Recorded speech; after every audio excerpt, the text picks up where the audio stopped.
Hello YouTube, my name's Nero, and today we have some Call of Duty Advanced Warfare. What we're going to be doing in this video is another weapon guide. Today we're going to be covering the TAC-19, my favorite shotgun here in Advanced Warfare. Those of you guys that are longtime fans of my channel, you're well aware that I love using shotguns. They're a whole lot of fun. What we're going to be doing is setting up a class for you guys here in a private match, just because I'm only level 21 right now, and as a result of that, I'm actually having a bit of issues because I don't have certain perks unlocked, I don't have certain attachments unlocked yet, you know, that kind of idea. So we're going to be using the private match to be able to show you guys my TAC-19 create class, how I feel as though you should run it, and show you some gameplay of me using that exact same class in action to show you that it really does work and it's actually very beneficial.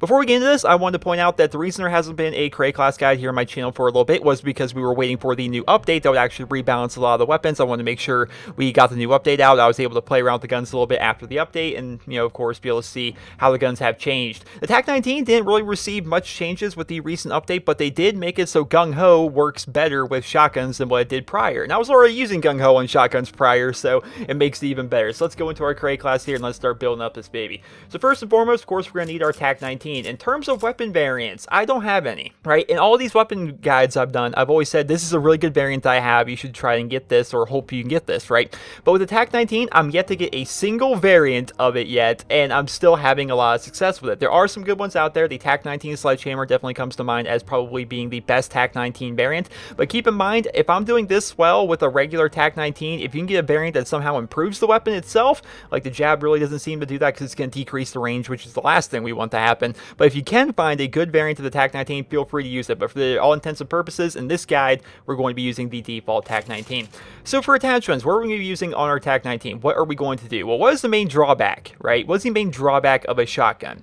You have no range. You have no range whatsoever, and advanced rifling is actually going to make that a little bit better. I think you need to get like 20 aim down sight kills with this or something like that. It doesn't take very long, or maybe it's 40. It doesn't take very long to unlock advanced rifling. You're definitely going to want to go ahead and use that because it makes the shotgun better. It gives you more range, increases that one-shot kill range for you, therefore it makes your shotgun just infinitely better than what it was before.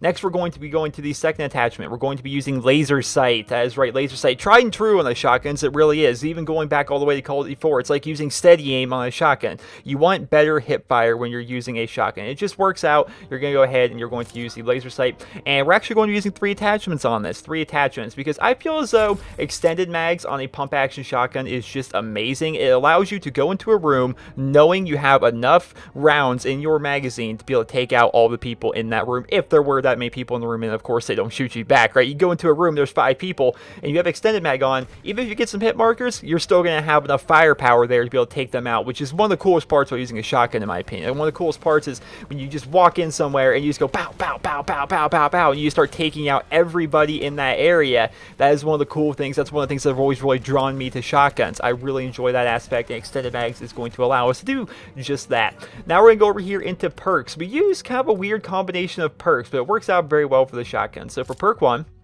we're going to be using low profile.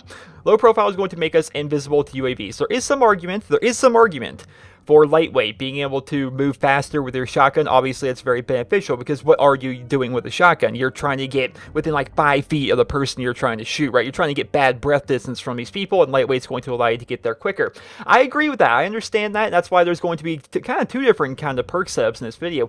But overall, I feel as though low profile is a bit more beneficial just because you're not going to be doing too good if they know you're coming, right? If they know you're coming and you have the range of about 5 feet, what are you going to do? As long as they just stand there, they're ready for you, they're aiming down sight, they're going to take you out. But if they don't know you're coming because you're not showing up on the UAVs, of course, you can maybe get the jump on the person and be able to take them out. So I definitely recommend low profile as perk 1. For perk 2, we're going to be using 2 different perks. These are the perks I run personally. I like blind eye just because it adds a bit more survivability. If there's, you know, let's say for example, there's a warbird up in the air and you're trying to get from point A to point B, it's kind of hard to do that with a shotgun, especially because you have to like run out into the open sometimes. Sometimes you are going to have to move. This is the most mobile of all the guns in the game. Of all the different weapon tiers, assault rifles, submachine guns, shotguns, light machine guns, and of course sniper rifles, the shotgun is the most mobile. You're going to be moving around the most, which means you're going to have to go outside in situations where you're probably not going to want to because there's going to be a warbird in the air up, right? There's going to be an assault drone flying around. Perhaps there's a paladin up in the air. There's going to be stuff happening out there in the air, and you are going to need to move one way or another because you're using a shotgun, and the blind eye perk is going to give you a little bit more survivability. So of course we're going to be choosing that, and we're actually going to be using perk 2 greed here, and it's going to be allowing us to have gung ho. Now there's been a lot of people that said, Nero, gung ho does not make any sense on a shotgun. It doesn't work at all. It makes the hipfire spread worse. I'm telling you guys, gung ho on the TAC-19 is amazing. Towards the end of the video, we're going to be showing you guys some gameplay of that. It basically makes it so all you really need to do is shoot in the general area of your opponent, and you're going to get that one hit kill on them. It's freaking amazing. So trust me on this one, guys. Use gung ho. You're really going to want to have to try that out. And for perk 3, crucial to the shotgun class in my personal opinion, blast suppressor. All right, invisible on the minimap when performing exo moves. Once again, what's the fundamentals, right? What is the fundamentals of using a shotgun? You're going to be moving around a ton. You're going to be trying to get behind enemy lines. You're going to be storming into their buildings. You're going to be trying to infiltrate people so you can get them and take them out at these very, very close ranges. Blast suppressor is going to allow you to boost. It's going to allow you to dash. It's going to allow you to double jump. It's going to allow you to do everything you need to do to get closer to your opponents without showing up on the minimap while you're trying to do it. What good is it being behind enemy lines, being over there towards the opposing flag, if every time you make a movement, you're showing up on the minimap just saying, hey guys, look at me, I'm over here now. Hey guys, there's a shotgunner coming. Hey, I'm on my way. I'm going to come get you. You don't want that to happen, right? You don't want them to know you're coming. That's why low profile. That's why blind eye. That's why blast suppressor. Just completely take yourself off of the minimap, make it so it's as hard to find you as humanly possible, and you can get towards your opponents. Now, for kill streaks, for the last 3 points of our pick 13 here, I actually run 3 different kinds of score streaks. Number 1, of course, is going to be UAV. Number 2 is going to be the system hack. And I like to run the extra assist points on both of these personally, because I feel as though it allows me to get more UAVs, allows me to get more system hacks, right? And this is, once again, part of the fundamental setup if you're using a shotgun. You're going to have the UAVs in the air so you can tell where the opposing team is. You're going to have the system hacks rolling so they don't know where you're coming from, right? It just works out very, very well. And for score streak 3, you can really use whatever you want. Personally, I am kind of fond of the aerial assault drone with the rockets. I definitely think that's a pretty good way to go.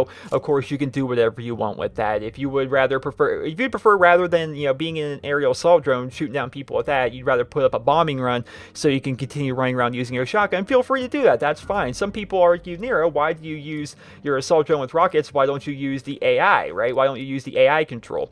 And to that I say, you don't want to use AI control on something like your aerial assault drone here, or even like your warbirds. Some people like to run the AI on the warbirds so they can stay on the ground. Here's the thing, guys. Tons of people use blind eye. So many people use blind eye. You're going to be guaranteed 5, 6, 7 kills with your aerial assault drone with rockets. But if you put up there with the AI where everyone's using blind eye, the AI can't detect it. You can, as a person, you can detect these people. You can see them running around. You're like, oh, hey, there's a guy. He's using blind eye. I'm still going to shoot him, right? You can do that. Whereas if you're running the AI is just going to fly around and go, oh, that guy's got blind eye. I guess I can't shoot at him. It's going to continue on flying around, right? I said earlier on in the video that we are actually going to have 2 different kind of perk setups depending on how you want to do this. So for me personally, I like to use low profile as well as I like to use blind eye and gung ho, right? But some people may really want to have lightweight on their shotgun class. Like I said, there's a lot of arguments saying that lightweight is very beneficial on a shotgun. So what we're going to do is we're actually going to change this around a little bit. So we're going to go ahead and we're going to get rid of blind eye, right? We're going to get rid of gung ho,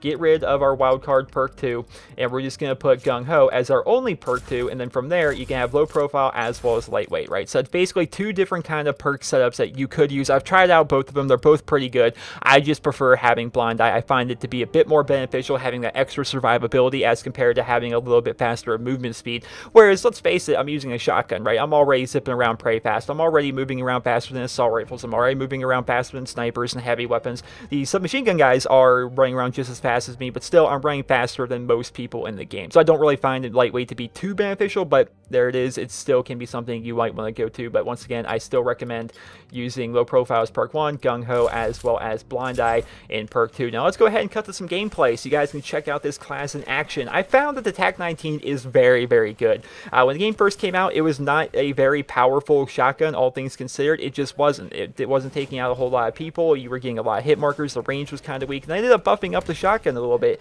That's made it a lot better, and with every update, they're actually improving it in one way or another. With the most recent update, we got the update that allowed gung ho to not have such crazy spread when you're using it on a shotgun, and that just makes it even better, right? You're seeing in this gameplay, I'm basically just aiming in the general vicinity of these people, and they're dropping, right? It's very powerful. The TAC-19 is It's good, man. It's definitely awesome. For a while, people were basically using the Bulldog, and it's like, I hate games where, like, a semi-automatic shotgun or a full-auto shotgun, whatever the case may be, I hate when those kind of shotguns are more powerful and just way more effective than using your tried-and-true pump action, right? The pump action is just so synonymous with Call of Duty to me, because it's like, I want to take my pump action shotgun, I have this time, I have this delay between my shots, and to kind of counter that, they make it so most of the time you get a one-shot kill. So it's kind of like using a sniper rifle, but very close range, right? It's like a bolt action sniper rifle versus semi-automatic sniper rifle. A lot of people tend to lean towards the bolt actions because it feels better, right? It's more rewarding when you get that kill. You know, you're gonna always end up getting that one-hit kill for the most part because you have that time where you have to cock out your bullet and put a new one in, right? So the same thing kind of applies to a pump action shotgun, where you gotta pump out that shell every single time. You have that little bit of a delay right there where you're kind of vulnerable. So to kind of compensate for that, they need to really make it so you're getting a lot of one-shot kills, and it's just so rewarding when you just go into a room, you just go pow, pow, pow, pow, pow. You end up taking out all of these people. It just feels really good, and it's one of the reasons why shotgunning, and not just Call of Duty, but any shooter game, is just one of my favorite setups to run. I love running the shotguns just because it feels really rewarding if you're able to get very, very close to your opponent, and then you just have this crazy power close range. It's like, pow! You know, you take them out. It's so much fun for me, and that's why I wanted to make this Crate Class guide for you guys here today. So, hope you guys all enjoyed this video. Hopefully, you guys all found it helpful and informative, and if you did, please be sure to leave a rating where you guys feel the video deserves. Hope you guys all have a wonderful day.